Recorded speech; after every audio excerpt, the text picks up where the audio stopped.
नमस्कार, हरियाणा फोकस देख रहे सभी दर्शकों का मैं राजविंदर कौर स्वागत करती हूं। आप देख रहे हैं हरियाणा के खास समाचार। हरियाणा के मुख्यमंत्री श्री मनोहर लाल ने कहा है कि हरियाणा सरकार 3R रिड्यूस, रिसाइकल और यूज के सिद्धांत पर कार्य कर रही है। पानी के उचित प्रबंधन के लिए ट्रीटेड वाटर पॉलिसी बनाते हुए जल संरक्षण की दिशा में सकारात्मक कदम बढ़ाए जा रहे हैं। सरकार के इस महत्वाकांक्षी सिद्धांत में विदेशी कंपनी निवेशक बनते हुए सहयोगी बन रही है। मुख्यमंत्री शुक्रवार को पलवल जिले के गांव देवली में जापान की कंपनी डाइकी एक्सिस के उद्घाटन अवसर पर बोल रहे थे।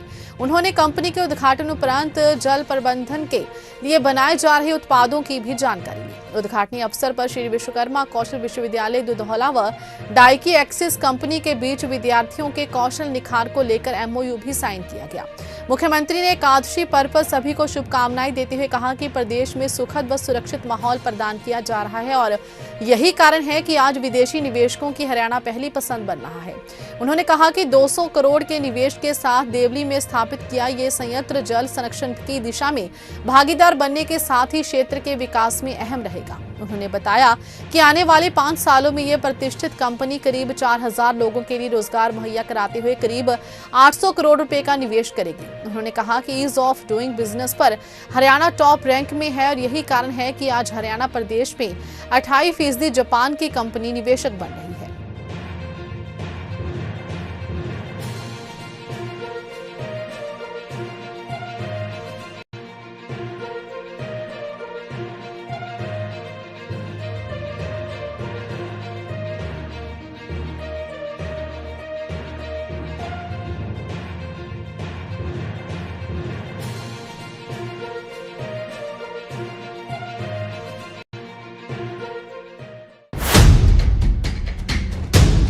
हरियाणा के मुख्यमंत्री मनोहर लाल ने कहा कि परंपरागत खेती के बदलते स्वरूप के साथ नई तकनीक अपनाकर किसान आर्थिक उत्थान की ओर अग्रसर हो सकते हैं। इसी उद्देश्य के साथ सरकार कृषि क्षेत्र में अनुसंधान को बढ़ावा देने की दिशा में कारगर कदम उठा रही है, जिससे किसानों की आय में भी इजाफा होगा।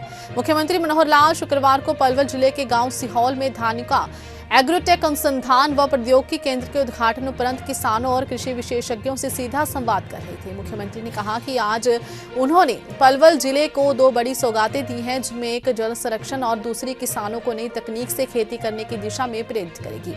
उन्होंने कहा कि स्वदेशी कंपनी धानुका किसानों के हित में काम कर रही है, जिससे किसानों की आय में निश्चित रूप से वृद्धि होगी। उन्होंने कहा कि परंपरागत खेती कई पहलुओं पर निर्भर करती है। किसान पहले नई तकनीकों से अवगत नहीं थे, लेकिन आज समय की मांग के अनुरूप खेती करने का समय है, लिहाजा कृषि क्षेत्र में अनुसंधान की सख्त जरूरत है।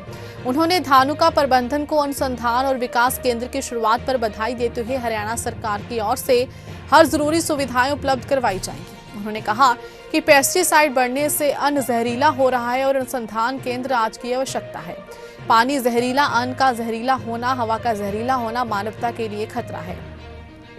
इन खतरों से निपटने के लिए अनुसंधान केंद्र अपनी भूमिका निभाते हैं। मुख्यमंत्री ने कहा कि धान की जगह 3M मूंग, मस्टर्ड और मक्का को सरकार तरजीह दे रही है। उन्होंने नवनिर्मित इस अनुसंधान केंद्र में कृषि क्षेत्र से जुड़ी 11 प्रकार की प्रयोगशाला बनाई थी, जिनके माध्यम से किसानों को उन्नत किस्म की खेती करने में सहायता मिलेगी। प्रशिक्षण केंद्र से किसानों को लाभ मिलेगा ताकि वे अच्छी खेती कर सकें। मुख्यमंत्री ने कहा कि सरकार किसानों को बागवानी, मछली पालन, पशुपालन और अन्य विकल्पों के प्रति भी प्रोत्साहित कर रही है।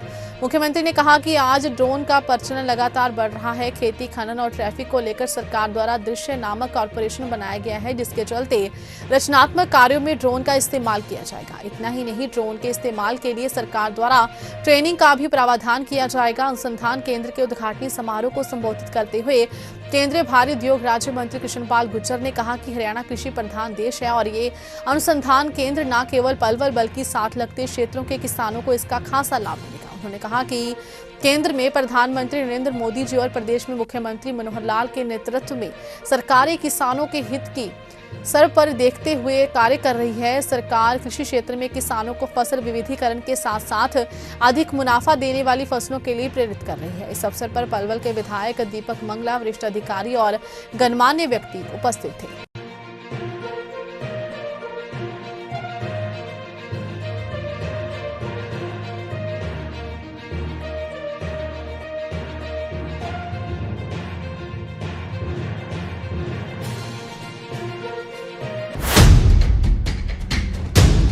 मुख्यमंत्री श्री मनोहर लाल ने आज चंडीगढ़ स्थित संत कबीर कुटीर मुख्यमंत्री आवास पर दृश्य के कार्यों की समीक्षा की।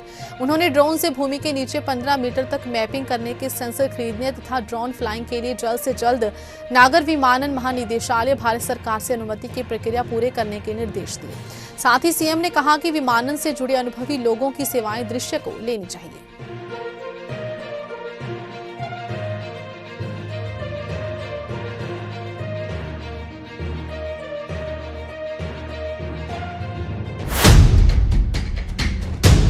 हरियाणा के मुख्यमंत्री मनोहर लाल ने सूबे के युवाओं से सीधे संवाद किया, जिस दौरान उन्होंने युवाओं से कहा कि हमारी सरकार ने 8 साल के शासन काल में नई महत्वपूर्ण बदलाव दिए। जिस दौरान उन्होंने युवाओं की मुश्किलों को सुना और उनकी समस्याओं को हल करने का विश्वास दिलाया। मुख्यमंत्री मनोहर लाल ने अपने संबोधन में कहा कि हरियाणा देश के अग्रणी राज्यों में से एक है। हमारी सरकार ने पिछले 8 सालों में व्यवस्था परिवर्तन करने का काम किया। लोगों को ऑनलाइन तरीके से योजनाओं का लाभ दिया जा रहा है। वहीं पूरे प्रदेश में नेशनल हाईवे और रेल लाइन का जाल बिछाया है। शिक्षा, स्वास्थ्य सहित अन्य क्षेत्रों में हरियाणा सरकार ने बेहतर कार्य किया है। उन्होंने कहा कि प्रदेश सरकार ने गांव में 24 घंटे बिजली देने का काम किया। पिछले 48 साल की सरकारों से तुलना करें तो इस सरकार के 8 साल भारी पड़ेंगे। मुख्यमंत्री ने गृह मंत्री को विश्वास दिलाया कि देश की प्रगति में हरियाणा अपना पूरा योगदान देगा। कि आयुष को लेके प्राइम मिनिस्टर मोदी सर और हरियाणा सरकार की काफी अभी रही है कि आयुष को बढ़ावा मिला है। इसके आगे और आयुष को लेके क्या प्लान? आयुष का एक बड़ा जो उद्देश्य है वो यह है कि व्यक्ति बीमार न हो, व्यक्ति अस्वस्थ न हो, उसका स्वास्थ्य ठीक रहे। सरकार की बढ़िया नीतियों की वजह से मेक इन इंडिया प्रोग्राम में हमने फूड प्रोसेसिंग स्टार्टअप शुरू किया और वेरी गुड, पूरे दुनिया में हम फैला रहे हैं और अपने जैसे कई साथियों को हमने रोजगार दिया है। इसके लिए आपका आभार, आपकी सरकार का आभार। सुभाष जी बताओ, आपका मोहब्बतपुर का ढाणी मोहब्बतपुर का जो स्कूलों वाला झगड़ा खत्म हुआ कि नहीं हुआ? आपको याद है सर? कमाल है सर, हम आपसे स्पेशल मिलना चाहेंगे इसके बारे में। टाइम ठीक है, चुनाव खत्म होने दो, फिर आप मेरे पास आएंगे, नहीं तो मैं आपके पास आऊंगा, चिंता मत करो। ये सलेमगढ़ कितनी दूर है आपसे? सर 4 किलोमीटर दूर है। और जाखोद खेड़ा 3 किलोमीटर। ये सारे गाँव मेरे देखे उड़ा है।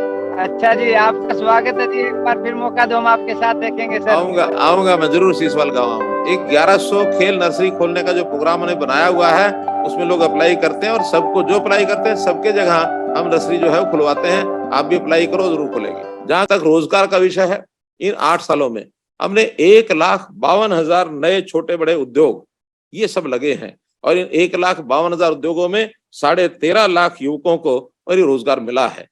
प्राइवेट उद्योग में, प्राइवेट नौकरी में या अपने स्वरोजगार के नाते से हम लोग इन योजनाओं को बनाते हैं। इन योजनाओं से लोगों को अपना लाभ मिलता है। जहां तक एम्प्लॉयमेंट, रोजगार का विषय है, इसमें भी प्राथमिकता हमने जो दी है वो जो गरीब परिवार है, गरीब परिवार यानी जिनकी आय 1,80,000 रुपया है। अगर मैं कृषि विभाग की बात करता हूं तो कृषि में भी हमारी सारी जमीन कैसे उपजाऊ हो जाए।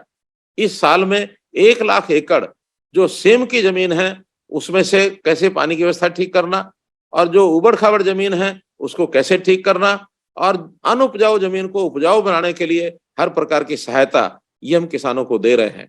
किसानों की फसलें एमएसपी पर, लगभग 13 फसलें हमारी ऐसी हैं जो हमने एमएसपी डिक्लेयर करने के बाद खरीदने की अपनी योजना बनाई है। पिछले साल बाजरे की भावांतर भरपाई हमने 600 रुपया पर क्विंटल, ये सभी जो बाजरे के किसान ग्रोवर यानी बाजरा ग्रोवर जो किसान हैं उनको दिया था। झींगा मछली का उत्पादन ये बहुत बड़ी मात्रा में सिरसा जिला में होने लग गया है। इसी प्रकार कुरुक्षेत्र के अंदर मधुमक्खी का ये पालन ये होने लगा है। ऐसे ही हमारा खुम्बी का जो व्यवसाय है, मशरूम, ये सोनीपत जिला इसके अंदर बहुत अग्रणी हो गया है।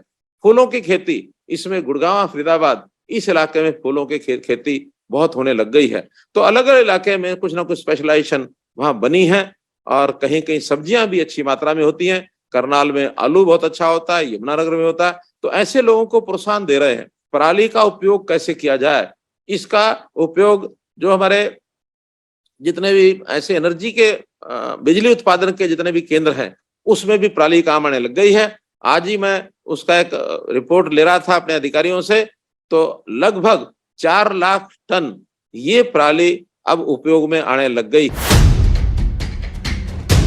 फिलहाल हरियाणा फोकस में बस इतना ही। मुझे दीजिए इजाजत। धन्यवाद।